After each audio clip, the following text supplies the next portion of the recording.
Well, good morning, everyone. Welcome to the second in the Nationwide Platforms series of webinars, all about different aspects of the powered access industry.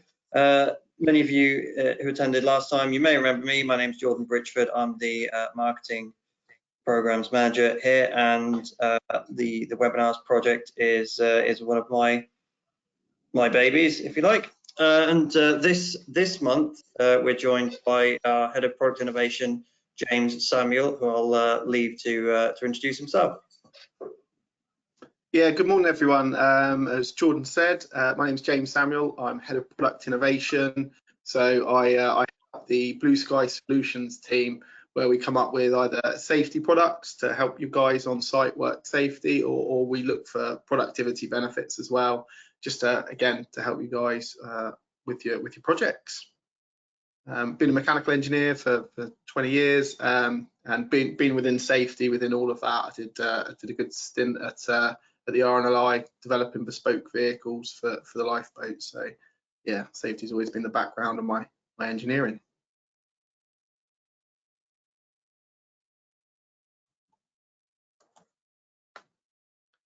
I guess we'll start now.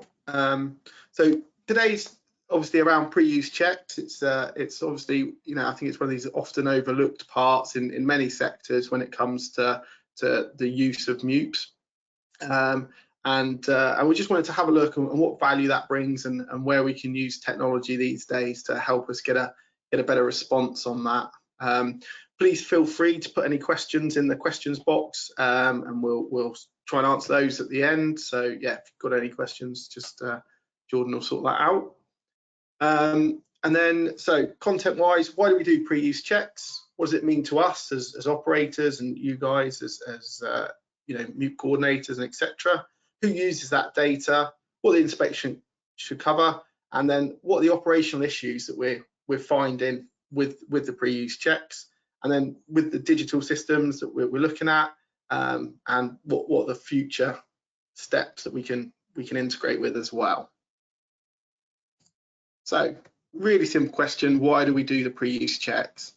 It's all around safety and continued functionality of the machine. So it starts there with your fault detection. The earliest fault detection, when the guy's doing his pre-use check just before he gets on, it just means he's ensuring that he's comfortable to operate that piece of kit. If he does find a fault, early detection, and then he can inform the appropriate person, that be the MEWP coordinator on site, who can then liaise with, if it's one of our pieces of kit, one of our engineers to come out. We can actually find the root cause of the defect, and then we can actually rectify the defect. And the quicker we identify the fault, the quicker we can rectify it, therefore meaning your uptime's maximised, which means you guys can carry on with the work. So why do we do it? Well, the HSE say a programme of daily visual checks, regular inspections and servicing schedules should be established in accordance with the manufacturer's instructions and the risks associated with each MEWP. So what we're saying there is, we really need all the different parts of it, of the system, starting with the daily use checks by the operator, and then everything that we do, our pre-hire and post-hire inspections, the handovers at delivery, they all go together hand in hand to, consolidate the safety and the maintenance regime of these machines. We know in the working at height regulations that there's a requirement to carry out an assessment prior to any work at height, and the updates in BS 8460, and I think it was in the previous version, but it's the operator should be competent to carry out pre-use checks. So again, it's about upskilling our operators to make sure they know what they're looking for, and the defect reporting systems that should be in place if the defects are found, so we can rectify them promptly. So there's some regulatory requirements for us. It's not just obviously something that we're asking for.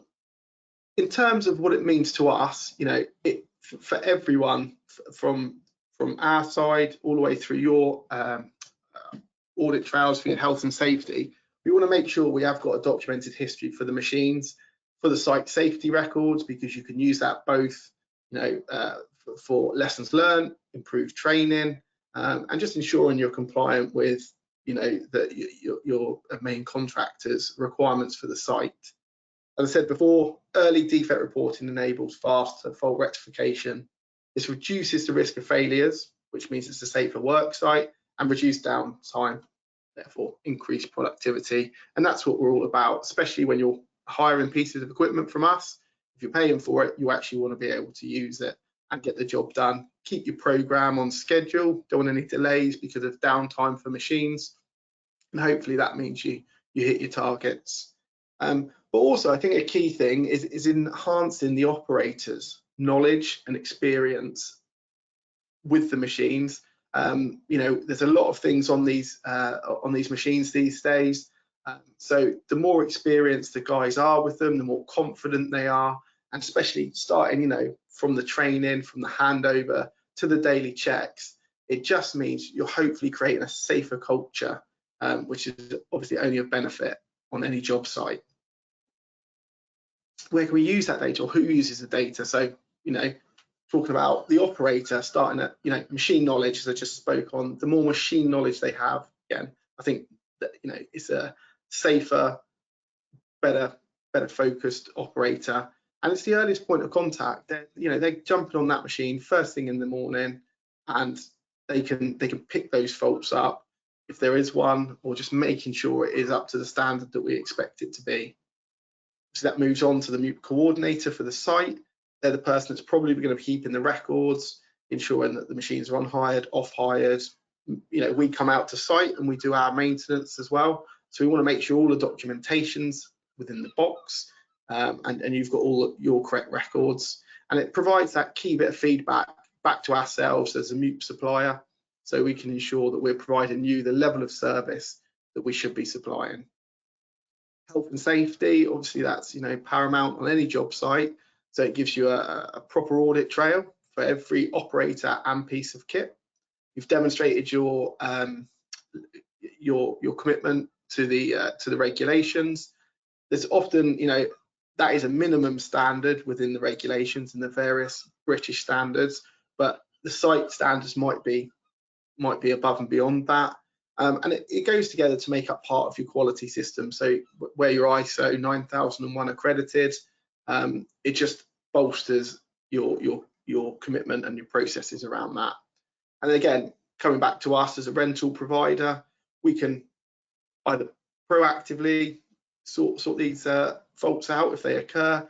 It can help us with scheduled maintenance. So if we know we're coming to site for one thing, we can, rather than making 3 visits and having machines taken out of service to do various pieces of work, we can try and coordinate working with yourselves. And ultimately, we want to get to that proactive engineering status. And your insurance providers as well. So God forbid, but there is something that goes wrong, at least you've taken every step across the usage of that machine to show that you've complied with the regulations, and probably gone above and beyond that as well in your audit system, your ISO system.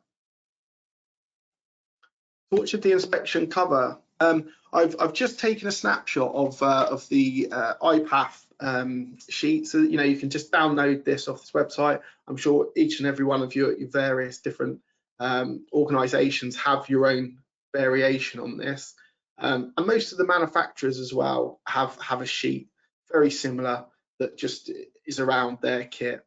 It covers, obviously, you've got 2 kind of sections there. You've got the visual checks around other documentation there, the general condition of the machine, wheels and tyres. So it's just a nice tick box. The hydraulics, and the chassis for cracks and welds. But what you're getting there is just a yes, no to a point. So, and that's fine. It complies with the regulations. It shows your commitment to it.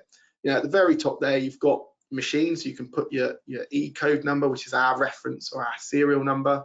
You can put all the dates and who's been operating it.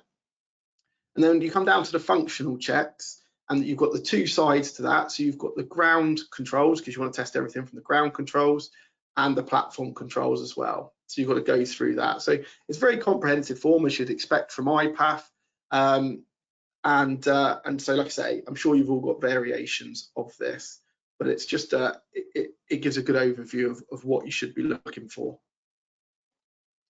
But some of the operational issues that we're facing with that, so if that was a printed form, for example, we know that many operators do fail to complete the pre-use inspection before they're using the actual machine.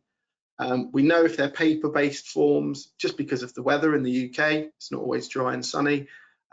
So they either get damaged, they get screwed up and put in someone's pocket, they might get lost, and they might not actually make it back to the storage facility, i.e. do they get back to the MEWP coordinator, and do they then get, if they're paper-based, you've got to scan it, you've got to make sure it's saved and put within some sort of document management system. Does that make it easy to actually, if you ever need to go through that audit trail, does it make it easy to do that? The pre-use checks, as per the IPAF form, really are a catch-all for all types of MEWPs. So sometimes there'll be sections on there that aren't relevant to certain machines. Booms are obviously very, very different to a scissor. And because of that, depending on the experience of the operator, do they recognise that? Are they spending time looking for features because they don't always recognise the terminology? Therefore, there's time wasted there. But again, it's just about educating the operators and making sure they're up to a level that they should be at. And whether, like I say, whether not digital, are we moving with the times? Basically, we have a change in demographic of MEWP users, with younger people coming through that are used to online or digital technology. So that's where we're looking at. I'm going to show you a solution that we've been looking and we've developed internally, which is now available, and it's very much just a starter. It's something that again, I think we'll see more and more of this, but we've hopefully taken a bit of a lead in a digital solution. It's available on our website. It's totally free to use. And what we've done is we've done specific checklists for different types of MEWP. So we've got booms and scissors and track booms. And so just to make sure we encompass the actual features of those machines specific to that operator. So here it is. This is an example of it on a mobile device. Like I say, you go onto our website and it's just a link on there, and you can choose the type of machine that you're using, and you choose the appropriate list, and it just walks you through. So you've got a landing page where you can identify the machine. You can see question 1 is identifying the machine, and it gives you a pictorial reference, so you can find that E code, as we call it, or serial number, and you can record that. And as you go through, it's just a simple case of yes, no, and it prompts you. So what we're trying to do there is the terminology that we use and we understand, and that is kind of industry standard, if you like. We try and by having it in a prescriptive way like that, it's something that the operators will get used to, and hopefully it will just become part of their sort of behaviours, if you like. If they do find, so if they click no, everything is not correct, then what they can do is then that brings up a separate menu, as you can see on the right there, the details section, and it then starts drilling down into what's missing. So in this case, it's to do with documentation and decals. But again, it starts making sure that you can work your way through, because obviously different failures and different non-compliance will result in a different action, but we just need to capture what that is. Because of, like I said, we can report these most of the time. You do your pre-use inspection, that's absolutely fine, no issues at all. And the idea being that if everything is there and they've gone through their checklist on this sheet, you can whiz through it in not too much time. It makes sure, yes, we're speeding it up, but not at the compromise of quality and content. I mean, our system, for example, and this is not a sales thing, I'm not saying you have to use ours, but as a basis, we don't have any login required. It's not a link to anything that we keep. It is all about just a free download that you can use. You can email it to anyone, so as long as the operator knows the email address of who they need to send it to, that's all they do. Like I say, it helps them drill down into the specific sections if they have got an issue, to really identify where that is, And as that goes back, that form can then be forwarded to the MEWP coordinator that eventually passes it to us. Like I say, it works across multiple devices. You can use it on a laptop, a tablet, a mobile phone, a PDA, depending on what you've got on site. Here's a little bit more. So like I say, it's rather than the previous example was looking at obviously decals and documentation. When we're getting into more of the specialist areas around the structure or the hydraulic sections, obviously that's a bit more in-depth knowledge, and we're not expecting operators to be MEWP engineers. That would be wrong. So what we're saying here is, okay, where do we go? And again, so there's something wrong with the structure or the hydraulics. You've clicked the correct area, and with something, you know, like structure and hydraulics, we know immediately that we want to take that machine out of service. So again, it's really quick about whether we can leave a machine in service but with a notification on it, or if we've got to pull it out of service. And therefore, you obviously need that machine to keep working. So again, we can make sure that we can provide you a machine or get it up and running as quick as possible to keep your guys productive. So with any digital system, again, doesn't have to be ours. We've got no paper forms, so won't get lost or damaged. Doesn't matter about the weather. You can get obviously cases for phones and tablets to make them waterproof. Most people are carrying mobile devices, so they've got access to these forms at any given time. So if they're coming out and they've forgotten to go up to the office to get the paper form, or they haven't been able to print it out, you know, it's always in their pocket, hopefully. I will make the caveat, as it says down there, not all sites, I do understand not all sites allow the use of mobile devices to be carried on site. So obviously, if that's the case, then the solution here isn't necessarily the right one. But there are other digital solutions out there.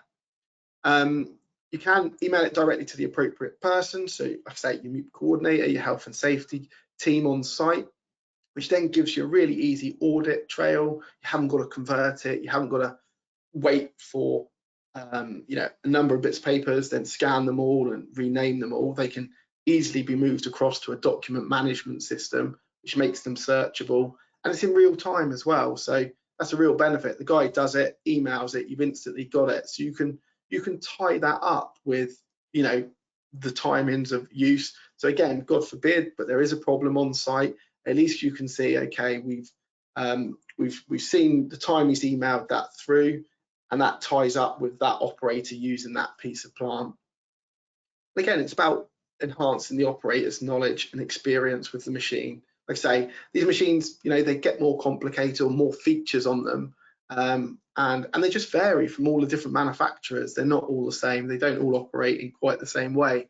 So again, the more we can do to educate and upskill the operators, the better chance you've got of getting the job done safely and on time. And like I say, just going forward, that just means you hit all your schedules and the machines are available when they need to be. Like I say, potential cons, yeah, not every site allows mobile devices, and then especially with new sort of green brownfield sites, you are reliant on a connection to a point. So whether it's a Wi-Fi system or a GSM based, you know, signal, that can cause potential issues, but there's ways around it. It's just about understanding that and early engagement and planning with that you'll be able to get around that. Some of the future steps is fully integrating into site safety records. So, you know, whether it's our form or you develop your own version, you can make that part of your safety system and your records. So if that all links it through a live database, like I say, through a document management system, it's like I say, it's real time. You know who's using it. One of the things we're looking at is linking it with our telematics and Internet of Things devices. You know, it's a big thing around telematics within every sector of plant at the minute. So it's how can we integrate that, take the next steps where we take the pre-use checks and then the unauthorized access piece of that. So not only is the guy checking, but he is the right guy with the right experience to actually be operating it as well. So again, it's just closing off all these loops within the audit trail.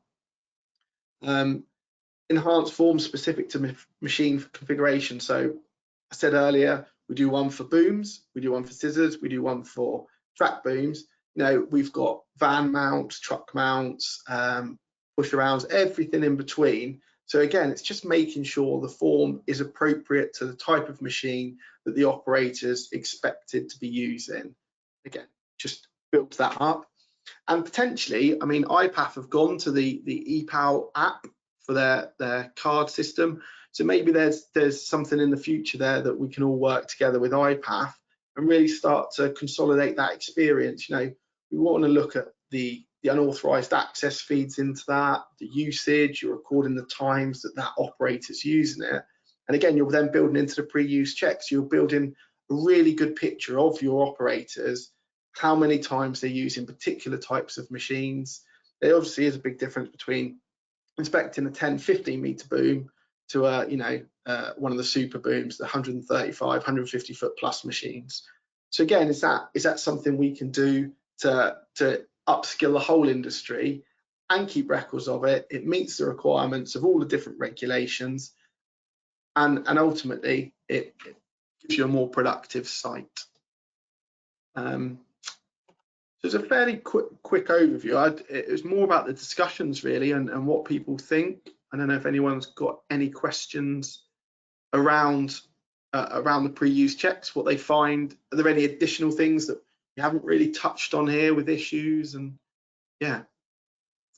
Yeah, thanks very much for taking us through that, James. We do have several questions actually, so I'll just lead right from the top. So so the first question we had was, you know, are the importance of pre-use checks and how to complete them covered in the IPAF operator training? Yes. Yeah. When you do your IPAF course, it does make up part of it, because again, it's part of the regulations. So you've got to make sure that the guys have completed that. That should just be a behavioural thing. They shouldn't even think about it. It should be the first thing they do as they're switching the machine on. Like I say, we know that doesn't always happen, but it is a part of the IPAF training. Right. Okay. And I mean, obviously you've done a lot of research into the questions and things to be able to ask them, but do we have an idea on what say the most common issues would be that you can get missed during pre-use checks? I think it comes down to an experience thing with operators. Obviously, if you've got someone that's just done their IPAF course, 3A, 3B, 1B, whatever, and they're new to it, it really is that experience. So you look at the IPAF form and it is very good, but again, it comes back to knowledge and experience. I think so. In terms of what gets missed, especially around structural elements, or looking for hydraulic leaks or potential issues, it's just knowing to make sure that they get in, check all the hoses fully, check for chafage. Like I say, from a structural point of view, looking for cracks in welds and early identification of potential structural issues. Again, that comes from experience. So I'd say they're probably the areas that we need to focus on, and hopefully by having a more prescriptive and dedicated form, that will help the guys to learn that. Yeah, because I guess one of the key differences between what you can do with a digital solution and the paper-based ones is the digital solution, we can go into that much more detail on both the questions and the potential answers there. 100%, yeah. Yeah, and so how do you think that pre-use checks ties into the mitigation of known risks when working at height in a MEWP? Okay, that's a good question. So, again, it's all part of, going back to the very beginning, it's all part of the sort of, I see it as the safety system that makes up using any plant on site. The operator and his experience of using the controls, but again, it's about early identification of risk. So if you've got a comprehensive inspection, servicing, and you've got a good provider, we our machine safety very, very seriously. So, you know, everything that we do around the pre-delivery inspections and post-hire inspections, we want to make sure that our machines are in tip-top condition, and having that knowledge of relative real time, if you like, or that feedback as quickly as we can get it really consolidates that, because with a good reporting system, it makes sure that, like I say, those faults get identified.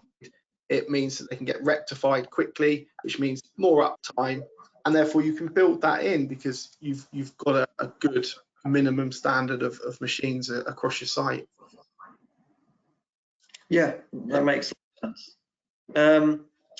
Now, the next question we've been asked is, I think you may have touched on it a bit, but maybe we can expand on it a little bit, because I think it's more of a kind of future questions. But can from the information provided about, say, the faults, if there are common faults on particular machine types, and can this be fed back to the manufacturers? Yeah, brilliant question, and it's something with the inclusions of the telematics devices. It's really given us that opportunity. So our technical services team, the more advanced telematics system is giving us the ability to start looking at trends lines around service life of particular components, and obviously we can then extrapolate that data for different machine types, or even down to specific models, or where there's common engines across a range of machines. It means, again, we can move to that proactive maintenance schedule to make sure we're always on top of it, whether it's because the machine needs to come into the depot, or if it's something that we can do on site. But if we are coming on site, again, we can make sure we do everything. We're not doing multiple visits over multiple days, and actually we could schedule it at a time that suits you. So if you've got a very busy period, we can make sure that we're not affecting the schedule program for the site. So all of that information is getting much better with the inclusion of the telematic systems and the Internet of Things. So yeah, I think that's definitely where we'll be going as an industry. Yeah. When we've got the preuse check documents, question here, where they'll be saved. Are they saved to the Nationwide Platforms dashboards? No, this is the form that we've got at the minute. It's just one that's free to access for anyone that just wants to use it. I'm sure if you speak to your account managers, your contacts within the business, and again, as we move forward, maybe there's some more bespoke solutions that we can do for customers. But at the minute, it's just trying to take that paper form to the next level, just to improve the quality of the feedback coming out of it. But the email just goes to yourselves. Yeah, isn't it? Actually, you can. I think you can put any email address you like in there, can't you? Basically, yeah, that's it. Yeah. Whoever needs to know. Okay, and so the next question is about which types of the fleet that we're currently covering, whether it includes specialist vehicles and low level. I know that some of the low level machines are covered, aren't they? But what's the current coverage of the forms, and where do we see it going in the future?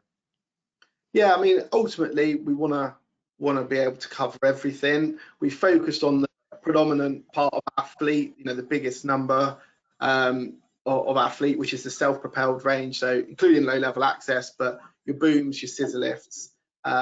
There's some, when you get into the more specialist stuff like the tracked booms and then the truck-mounted variants, that's the next phase for us, really, is to go into that, because they obviously have additional features that feature, especially the truck mounts, the van mounts, which have the road element as well as the actual MEWP element as well to inspect. So we're just working through that, but hopefully in the not too distant future, we'll have a really comprehensive range of forms available. Yeah, and our next question actually is about the forms themselves and their use. And I might be able to actually answer this partially, because it's about whether we'll provide on-site training for them. I do know that we are planning to add an introduction to the digital preuse checks forms to our existing courses. I don't know if there are any further plans, wider than that, to do training on site. Are you aware of any, James, at this point? I don't, if I'm totally honest. No. Okay. But definitely take away and have a look at. Yeah, of course. Yeah, that's something I'll have a little look into then, and maybe I'll include some information about the training courses that are available and things on the follow-up email that will go out after this presentation. So we've got here the next question, and we're getting through them now. Does the system allow for additional check items to be covered if individual to a specific machine? So, for example, interchangeable attachments or unique model features? So yeah, it's a really good question, and it really covers my area. At the minute, it's a fairly generic form. We wanted to start and see what the uptake in use would be like of these digital forms. But yeah, mainly because it's the blue sky area really around secondary guarding, intelligent secondary guarding, material handling attachments. I'd love to see that as additional features on there, and making sure we encompass that. I think there's some references to it, but I'd like to see some more in depth, because again, for me, it just builds up that operator. We talk about secondary guarding and these additional features, but the primary guarding still comes back to training and experience. And I know I keep harping on about it, but that's really where the root of all safety and productivity comes from, is through experience and competent operators. So yeah, I think that's definitely one to push forward as we develop the systems. Yeah, absolutely. The next question is for someone, Alistair missed the first few minutes. And in answer to your question, Alistair, yeah, the system is rolled out now. It is available currently to use for free on the Nationwide Platforms website. There's also a process happening right now where we're rolling out QR code decals to the machines in the fleet where it's appropriate. And so operators will simply be able to scan that with their device, and they will be able to get straight to the form that they need for that device. Little observation here next. I don't know if you want to expand on it a little bit, James. So for some reason, many operators, as soon as they've passed their course, they tend to forget about pre-use checks, and they're not familiar with emergency lowering. I mean, so is that just one of the problems that led to the development of this, or is that something you've noticed yourself? Again, I think it is often overlooked, just because people want to get on with the job on site. Emergency lowering, that really comes over in the handover of the machine. Part of the pre-use check is checking that the operator's manuals are there, and part of the pre-use check is making sure that you've read and understood the operator's manuals. There's two sides to obviously everything. So there's one thing, having the manual and checking that you understand where all the features are, but as a site, as someone operating the piece of kit, and as an overall organisation, you should have your rescue plans all detailed, and your operators should be fully versed in that procedural of it as well. So you come at it from a sort of two-pronged approach, I guess. You've got the technical detail that's supplied with the machine. It should be in the black box with all the thorough examination and the other information. But there should also be a comprehensive rescue plan in there, so everyone knows the levels and the order of process to go through to recover someone if they are stuck at height. Yeah, excellent. So a little suggestion here, or kind of as well, would there be a potential for the app to alert a MEWP coordinator that a pre-use check hasn't been completed? So yeah, cracking question. Again, this is where this integration with the unauthorized access is going, basically. There's a few systems on the market in other industries where in order to operate the machine, you do have to complete some form of pre-use check. So where we use our iPath cards to activate these systems that we've got on the MEWPs, obviously you activate it and off you go. This system, you activate it and you have a window to complete the pre-use checks, and as you go through, it's like a digital signature at each stop point that you have completed it. And then only once you've completed it and you've clicked OK and you've confirmed that you're happy to sign that you've completed it, that the machine will actually operate. And again, that's obviously a real-time feature. So if there's nothing wrong with the machine and they've done all their pre-use checks, off they go and they carry on. That goes straight into the audit system, But if there is a problem, obviously that highlights it straight away. Note built within your own audit and record keeping system, that will then notify the relevant person, and then you can just follow your own internal processes to get those faults rectified. Like I say, whether it means we're taking the machine out of service, or whether it's something that we can just notify and we can come and do, you know, if there's a fault that needs to be repaired, but we can do as next time we're on site and do it with some scheduled maintenance or whatever else we need to do. Okay, another suggestion here, I guess a partial question as well. Interesting idea. Can we incorporate some sort of button on a MEWP which operators have to press, confirming they've completed the daily checks, and so that this would be confirmed within the MEWP's memory? It's an interesting suggestion, isn't it? Yeah, this sort of goes back to the previous question, really, and looking at the systems on the market and adapting them to fit the MEWP world.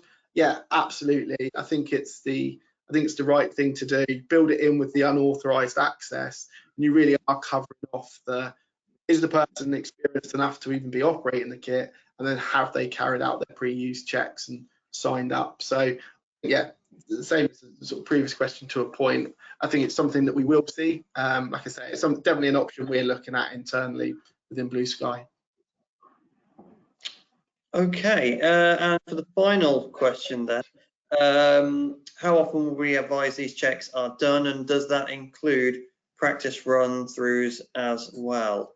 I suppose, as you were saying, it's basically part of the daily best practice, isn't it? Yeah, I mean, and that's per operator as well. I mean, you know, I say daily, that's based on the same guy using the MEWP, but they're called pre-use checks. So literally every time that you've come off the machine and then you go back to it, you should be completing this, because there is the possibility that somebody else has used that machine, had an issue with it, isn't so good in their issues, or hasn't completed their pre-use checks. Therefore, the issue isn't known about, or the damage hasn't been recorded.